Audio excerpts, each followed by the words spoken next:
En la unidad 2 vemos contrato de sociedad. Punto 1, contrato de sociedad. Vamos a ver el concepto, naturaleza económica, naturaleza jurídica, los caracteres, elementos generales, especiales, contenido. ¿Qué más vemos en esta unidad 2?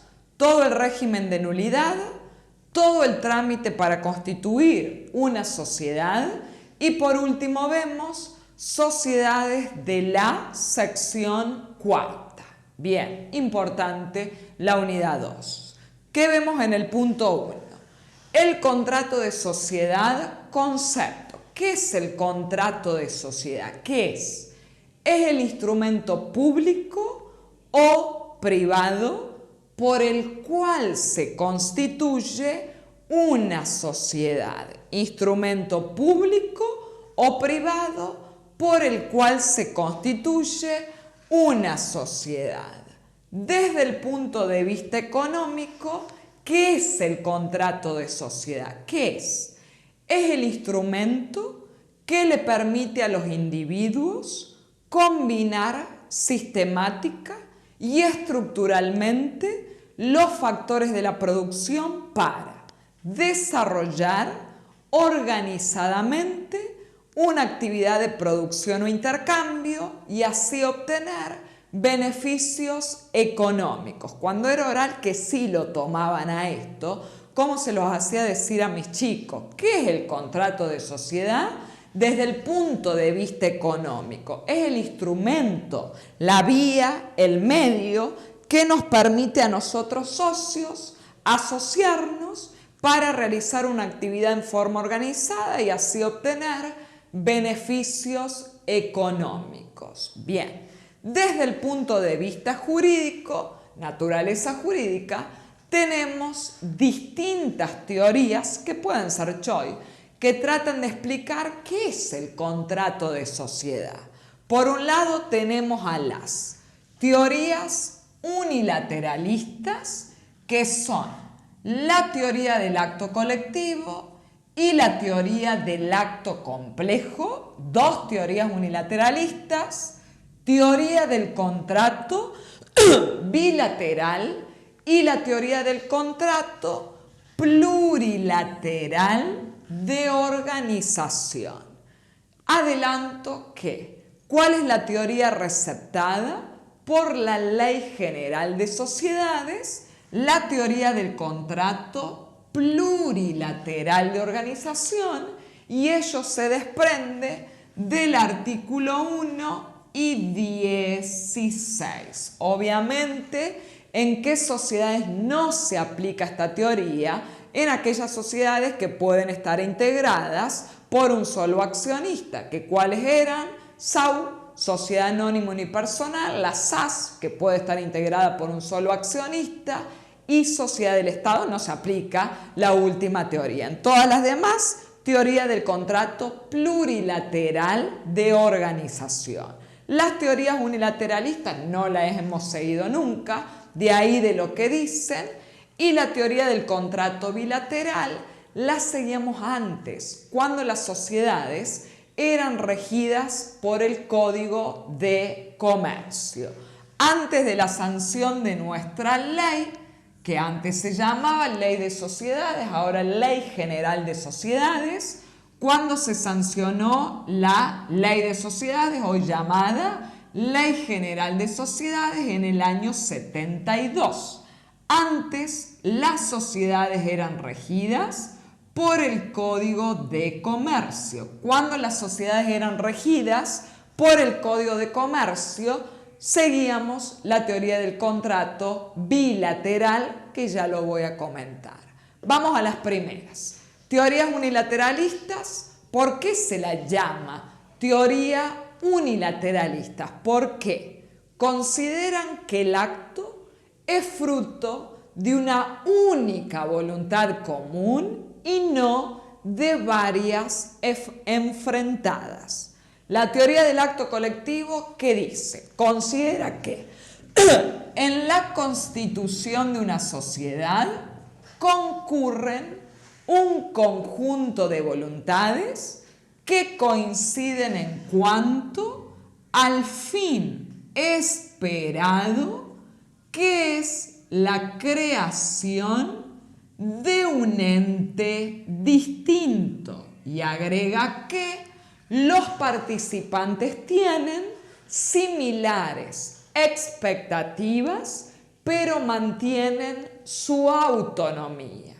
En cambio, la otra teoría unilateralista, que es la teoría del acto complejo, que dice, considera que existe una confusión y pérdida de autonomía de las voluntades intervinientes, por lo que la invalidez del vínculo de algún socio anula todo el acto, lo que no ocurre en la primera teoría. Dado de lo que dicen, nunca hemos seguido estas teorías unilateralistas, ni una ni la otra, pero las tenemos que saber por si hay alguna choice, ¿sí? La teoría del contrato bilateral fue la interpretación clásica del Código de Comercio, el cual concebía la sociedad como un contrato en el que las partes tenían intereses contrapuestos y el vicio de la voluntad de alguna de las partes o el incumplimiento de su prestación provocaba la nulidad del contrato. Como no seguimos esta teoría, no ocurre ello. Cuando era oral, en este momento les hacía decir a mis chicos el artículo 1 y 16. Uno que ya lo hemos visto, el 16, se ve en el punto 2 de esta unidad, ¿sí? Otro tema a discutir en esta unidad 2 son los caracteres del contrato de sociedad. ¿Cuál es el primer carácter? Unipersonal o plurilateral. Algo de ello ya comentamos. Unipersonal o plurilateral. La regla sigue siendo la pluralidad de personas, la excepción, uno, para quien era, SAS, que puede ser constituida por uno, y sociedad del Estado. Otro carácter, el contrato de sociedad es de organización, porque conlleva la reglamentación de las distintas funciones societarias, gobierno, administración, representación y fiscalización ejercidas por sus órganos. Otro carácter es que es un contrato consensual. ¿Por qué es consensual? Porque se perfecciona por el mero consentimiento de las partes. Cuando en la unidad 3 estemos viendo este artículo 36, vamos a volver para acá. Como es un contrato consensual, se perfecciona por el mero consentimiento de las partes. Otro carácter es que es un contrato conmutativo. Cuando un contrato es conmutativo, como el contrato de sociedad, ¿por qué es conmutativo? Porque ab initio, desde el inicio, se sabe cuáles son los derechos y obligaciones de las partes. Otro carácter es que es un contrato asociativo. ¿Por qué es asociativo? Es siempre lo mismo, porque permite a las partes asociarse para realizar una actividad en forma organizada y así obtener beneficios. También es un contrato que es de duración. ¿Por qué es de duración? Porque nace para perdurar en el tiempo. Otro carácter es que es un contrato oneroso. ¿Por qué es oneroso? porque hay contraprestaciones recíprocas. Yo para ser socio, ¿qué tengo que efectuar? El aporte, y si después hay, ¿qué es lo que voy a recibir? Utilidades, beneficios, ganancias o dividendos. Y es un contrato que es formal. Ese puede ser una choice. ¿Por qué formal? Porque se necesita que el contrato se haga por escrito. A veces lo tenemos que publicar y siempre lo tenemos que inscribir en el registro público. El contrato lo tenemos que hacer por escrito. A veces, lo dice el artículo 10, eso se ve más adelante, si soy una SRL o sociedad por acciones, lo tengo que publicar y siempre lo tengo que inscribir en el registro público. Otro tema que vemos en este punto 1 son los elementos generales y especiales del contrato de sociedad. Elementos generales del contrato de sociedad, que son 5, y elementos especiales del contrato de sociedad, que son 6, porque son los que surgen expresamente del artículo 1 de nuestra Ley General de Sociedades, que ya lo hemos visto en la unidad 1. Elementos generales. ¿Por qué se los llama generales? Porque tienen que estar presentes no solo en el contrato de sociedad, sino en toda clase de contrato. En un contrato de compraventa tienen que estar, en una locación tienen que estar, en un mutuo tienen que estar. ¿Cuáles son? Primero los nombramos. Por un lado tenemos a la capacidad, por otro lado consentimiento, por otro lado causa, que se mira a la causa final, por otro lado objeto y por último forma. 5 elementos que se tienen que dar no solo en el contrato de sociedad, sino en toda clase de contrato. En cuanto a la capacidad, ¿qué dice Fourcade?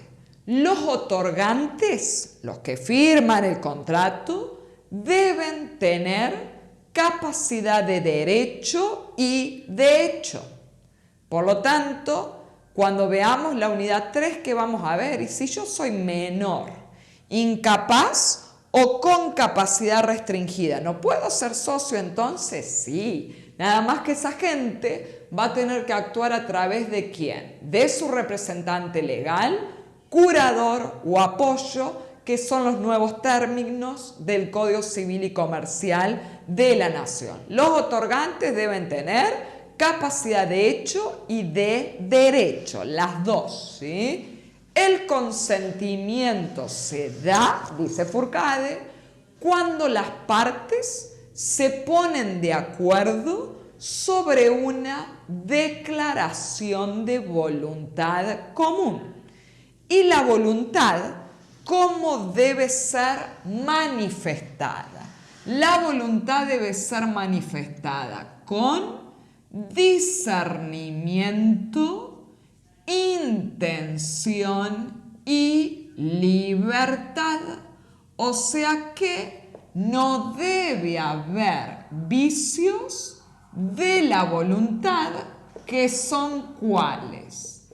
El error, el dolo y la violencia, ni vicios de los actos jurídicos, que son la simulación, el fraude y la lesión. Repito, A la voluntad la tengo que manifestar ¿con qué? Discernimiento, intención y libertad. No debe haber vicios de la voluntad, que son el error, el dolo y la violencia, ni vicios de los actos jurídicos, que son la simulación, el fraude y la lesión.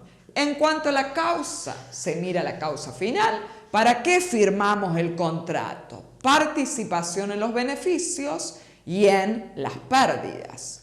El objeto, que es lo que vamos a hacer, el conjunto de actividades a realizar por la sociedad, y el objeto, ¿cómo debe ser? Preciso y determinado, lícito y posible tanto física como jurídicamente. Y forma, recordamos el concepto largo de civil, que es la forma, el conjunto de las prescripciones legales respecto de las solemnidades que deben observarse al tiempo de la formación del contrato de sociedad. Sí, como es un contrato formal, tenemos que cumplir ciertas solemnidades establecidas por la ley. Ya adelantamos, contrato escrito, a veces publicarlo y siempre inscribirlo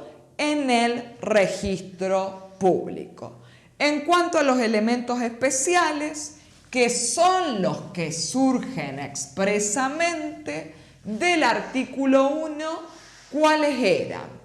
Unipersonalidad o pluralidad de personas, organización, tipicidad, aportes de los socios, actividad económica, participación en los resultados. Si le llegase a tomar elementos generales y especiales, la explicación de los especiales es la misma que cuando vimos artículo 1 en la unidad 1. Otro tema que vemos en esta unidad 2 es el contenido del contrato de sociedad, que debe contener el contrato de sociedad.